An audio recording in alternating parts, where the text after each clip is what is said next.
भारत ने रूस से RD-93 इंजन को रोकने के लिए एक अनुरोध भेजा है। जानेंगे ये कितना ज्यादा महत्वपूर्ण है, क्या रूस मानेगा। वहीं दूसरी तरफ चाइना की मीडिया क्यों कह रही है कि दोनों ही देश तैयारी कर रहे हैं ताकि अगर फिर से लड़ाई हो तो लड़ा जा सके। और इन सब के बीच में तुर्की ने क्या सचमुच में पाकिस्तान को सहायता दी थी। जियोपॉलिटिक्स में बहुत कुछ चल रहा है, हमेशा की तरह जानने को मिलेगा बहुत कुछ। आइए जानते हैं इन खबरों को विस्तार से। 22 अप्रैल 2025 को जम्मू कश्मीर के पहलगांव में हुए आतंकी हमले, जिसमें 26 लोगों की जान गई, भारत और पाकिस्तान के बीच तनाव को बढ़ा दिया है। इस हमले के जवाब में भारत ने ऑपरेशन सिंदूर किया, जिसमें भारतीय वायुसेना ने राफेल और सुखोई विमानों का उपयोग करके स्कैल्प और ब्रह्मोस मिसाइलों के साथ पाकिस्तान और पीओके में 9 आतंकी ठिकानों को नष्ट किया। हाल के खुलासों से पता चला है कि इस 4 दिवसीय संघर्ष में तुर्की ने पाकिस्तान को महत्वपूर्ण सैन्य सहायता प्रदान की, जिसमें 350 से अधिक ड्रोन और सैन्य सलाहकार शामिल थे। 2 तुर्की सैन्य ऑपरेटिव्स भारत के हमलों में मारे गए, जो तुर्की की सक्रिय भागीदारी को दिखलाता है। तुर्की की भूमिका, इसका प्रभाव और क्षेत्रीय सुरक्षा पर परिणाम भी अब आगे बदलना शुरू हो चुका है। भारतीय खुफिया सूत्रों और आधिकारिक ब्रीफिंग के अनुसार तुर्की ने पाकिस्तान को 350 से अधिक ड्रोन प्रदान किए, जिनमें असीस गार्ड, सोंगार, बारकटा, TB2 जैसे एडवांस मॉडल शामिल थे। ये ड्रोन 8 से 9 मई 2025 की रात को पाकिस्तान द्वारा भारत के उत्तरी और पश्चिमी सीमाओं पर 36 स्थानों जैसे Srinagar, Jammu, Jaisalmer, Siachen glacier base camp, Kutch क्षेत्र पर हमलों के लिए उपयोग किए गए। इनमें से कई ड्रोन निहत्थे थे और निगरानी टोही के लिए कैमरा से लैस थे, जिनका उद्देश्य भारत की वायु रक्षा प्रणालियों की ताकत का आकलन करना था, हवाई प्रतिक्रिया क्षमता का मानचित्रण करना था। कुछ ड्रोन हथियारों से लैस थे, जिनमें 5.56 mm assault rifle, 40 mm grenade launcher और 81 mm मोर्टार शामिल थे, जिनका उपयोग भारतीय सैन्य ठिकानों और आपूर्ति काफिलों पर हमले के लिए किया गया। तुर्की ने न केवल ड्रोन प्रदान किए, बल्कि सैन्य सलाहकार और ऑपरेटिव्स भी भेजे, जो पाकिस्तानी सेना के साथ मिलकर इन ड्रोन हमलों के योजना और संचालन में शामिल थे। इन सलाहकारों ने ड्रोन हमलों के लिए रियल टाइम मार्गदर्शन प्रदान किया, जिससे हमलों की प्रभावशीलता बढ़ी। भारतीय खुफिया एजेंसियों के अनुसार ऑपरेशन सिंदूर के दौरान 2 तुर्की के सैन्य ऑपरेटिव्स मारे गए थे, लेकिन पाकिस्तान ने इसकी सार्वजनिक पुष्टि नहीं की, जो इस सहयोग की संवेदनशील प्रकृति को दिखलाता है। इसके अलावा तुर्की ने 6 C-130 हरकुलस परिवहन विमानों को इस्लामाबाद और कराची भेजा, जिसके बारे में संदेह है कि वे हथियारों और अन्य उपकरणों की आपूर्ति के लिए थे। हालांकि तुर्की ने दावा किया कि ये विमान केवल रिफ्यूलिंग के लिए थे। तुर्की का नौसैनिक जहाज भी संघर्ष से ठीक पहले कराची बंदरगाह में पहुंचा था और भारत ने आक्रामक रुख के रूप में देखा था। तुर्की की सैन्य सहायता ने भारत को गंभीर रूप से प्रभावित किया। भारत ने तुर्की के सरकारी प्रसारक TRT को एक्स प्लेटफॉर्म पर ब्लॉक कर दिया और तुर्की के सामानों के बहिष्कार की मांग तेज हो गई। भारतीय विश्लेषकों ने तुर्की, पाकिस्तान, चीन गठजोड़ को लेकर चिंता जताई, जिसे दक्षिण एशिया में भारत के प्रभाव को कम करने की रणनीति के रूप में देखा जा रहा है। भारतीय विश्लेषकों ने तुर्की, पाकिस्तान, चीन गठजोड़ को लेकर चिंता जताई। S-400 स्वदेशी आकाश तीर का उपयोग करके पाकिस्तानी ड्रोन हमलों को प्रभावी ढंग से नाकाम किया। इसके अलावा भारत ने स्वदेशी भारवार्म ड्रोन सिस्टम का उपयोग किया, जिसने ड्रोन हमलों को बेअसर करने में महत्वपूर्ण भूमिका निभाई। भारत ने कूटनीतिक मोर्चे पर भी सक्रियता दिखलाई। विदेश मंत्री S जयशंकर ने नीदरलैंड की यात्रा के दौरान तुर्की की भूमिका की निंदा की, अंतर्राष्ट्रीय समुदाय से समर्थन भी मांगा और भारत को समर्थन भी मिला। अब यहाँ पर तुर्की की सहायता ने तुर्की, पाकिस्तान, चीन गठजोड़ को दुनिया के सामने भी ला दिया है। अब इसी बीच ये माना जा रहा है कि जो मीडिया है चाइना की, वो ये कह रही है कि दोनों ही देश तैयारियां भी कर रहे हैं कि अगर अगला युद्ध होता है तो किस तरीके से वो जवाबी कार्रवाई करेंगे। भारत राफेल, सुखोई विमान, स्कैल्प और ब्रह्मोस मिसाइल के साथ तैनात है, तो वहीं दूसरी तरफ ये भी देखने को मिल रहा है कि पाकिस्तान ने भी भारत के हमलों के जवाब में सैन्य तैयारियों को तेज कर दिया है। महलगाम हमले के बाद पाकिस्तान ने अपनी वायुसेना को जिस तरीके से हाई अलर्ट पर रखा, लेकिन उसके बाद परिस्थितियां एकदम उनके हाथ से निकलती चली गई। अब अगले युद्ध के लिए ये अपने आप को तैयार कर रहे हैं। इसी बीच भारत ने रूस से एक रिक्वेस्ट किया है। भारत ने रूस से आधिकारिक तौर पर अनुरोध किया है कि वह पाकिस्तान को JF-17 फाइटर जेट के लिए उपयोग होने वाले RD-93 इंजनों और उनके स्पेयर पार्ट्स की आपूर्ति को बंद कर दे। ये अनुरोध उस समय आया जब भारत और पाकिस्तान के बीच तनाव चरम पर था और पाकिस्तान ने अपने JF-17 जेट्स का उपयोग भारत के खिलाफ किया था। ये इंजन रूस की क्लिमोव डिजाइन ब्यूरो द्वारा निर्मित है और मूल रूप से मिग 29 फाइटर जेट के लिए विकसित RD-33 इंजन का एक संशोधित संस्करण है। हालांकि पाकिस्तान ने ये इंजन सीधे रूस से नहीं बल्कि चीन के माध्यम से प्राप्त किया, जो रूस से इंजन खरीदता है। भारत का ये कदम क्षेत्रीय सुरक्षा और भारत रूस के रणनीतिक संबंधों के संदर्भ में महत्वपूर्ण है। JF-17 थंडर एक हल्का एकल इंजन वाला मल्टी रोल फाइटर जेट है जिसे चीन की चेंगडू एयरक्राफ्ट इंडस्ट्री कॉरपोरेशन और पाकिस्तान एरोनॉटिक्स कॉम्प्लेक्स ने संयुक्त रूप से विकसित किया है। इसका उद्देश्य भारत के मिराज 2000 और सुखोई 30 MKI जैसे एडवांस फाइटर जेट्स का मुकाबला करने के लिए एक सस्ता और कम रखरखाव वाला विकल्प प्रदान करना था। RD-93 इंजन JF-17 का दिल है, जो इसे 8300 kg फोर्स का थ्रस्ट प्रदान करता है। यह इंजन JF-17 को 1.8 मैक की गति से उड़ान भरने और हवा से हवा में जमीन पर हमला करने की क्षमता भी देता है। रूस ने 2007 में चीन के साथ एक समझौता किया था जिसके तहत 150 RD-93 इंजनों की आपूर्ति की अनुमति दी गई थी।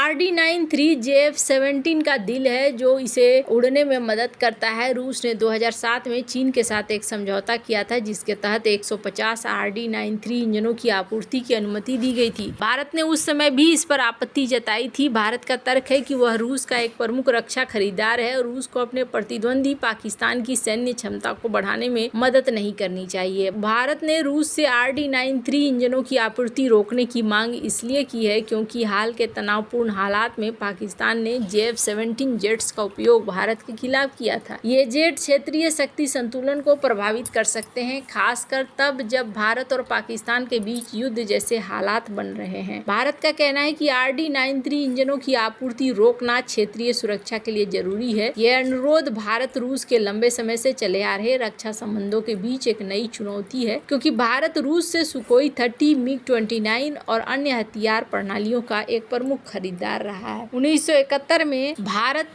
पाकिस्तान युद्ध संदर्भ में एक महत्वपूर्ण ऐतिहासिक उदाहरण है। इस युद्ध के दौरान पाकिस्तान को अमेरिका से प्राप्त सैन्य सहायता, विशेष रूप से F-86 सैबर जेट्स और पैंटन टैंकों ने उनकी सैन्य क्षमता को बढ़ाया था। दूसरी ओर भारत को सोवियत संघ के से महत्वपूर्ण सैन्य सहायता मिली थी जिसमें मिग 21 फाइटर जेट शामिल थे। सोवियत हथियारों ने भारत को हवाई श्रेष्ठता हासिल करने में मदद की थी, जिसके परिणाम स्वरूप भारत ने युद्ध में निर्णायक जीत हासिल की थी। इस युद्ध ने यह साफ किया था कि किसी देश की सैन्य क्षमता में विदेशी हथियारों और उपकरणों की आपूर्ति का कितना बड़ा प्रभाव पड़ सकता है। भारत की चिंता है कि RD-93 इंजनों की आपूर्ति से पाकिस्तान के JF-17 जेट्स की क्षमता बढ़ेगी, जिसका उपयोग वो भारत के खिलाफ कर सकता है। 1971 के युद्ध की तरह विदेशी हथियारों की आपूर्ति क्षेत्रीय शक्ति संतुलन को प्रभावित कर सकती है और भारत इसे रोकना चाहता है। भारत और रूस के बीच दशकों से मजबूत रक्षा संबंध रहे हैं। भारत के पास 60% से अधिक रूसी हथियार और उपकरण हैं, जिनमें Sukhoi 30 MKI, MiG 29, S-400 missile रक्षा प्रणाली शामिल है। हालांकि रूस का पाकिस्तान को RD-93 इंजनों की आपूर्ति करना भारत के लिए चिंता का विषय है। भारत ने 2006-2007 में भी इस आपूर्ति का विरोध किया था, लेकिन रूस ने चीन के माध्यम से इंजनों की आपूर्ति जारी रखी। हाल के सालों में भारत ने रूस पर अपनी निर्भरता कम करने की कोशिश की है। वैसे आपको क्या लगता है, क्या रूस मानेगा? कमेंट कर अपनी राय जरूर बताएं। जल्द मिलते हैं अगली वीडियो में नई खबर।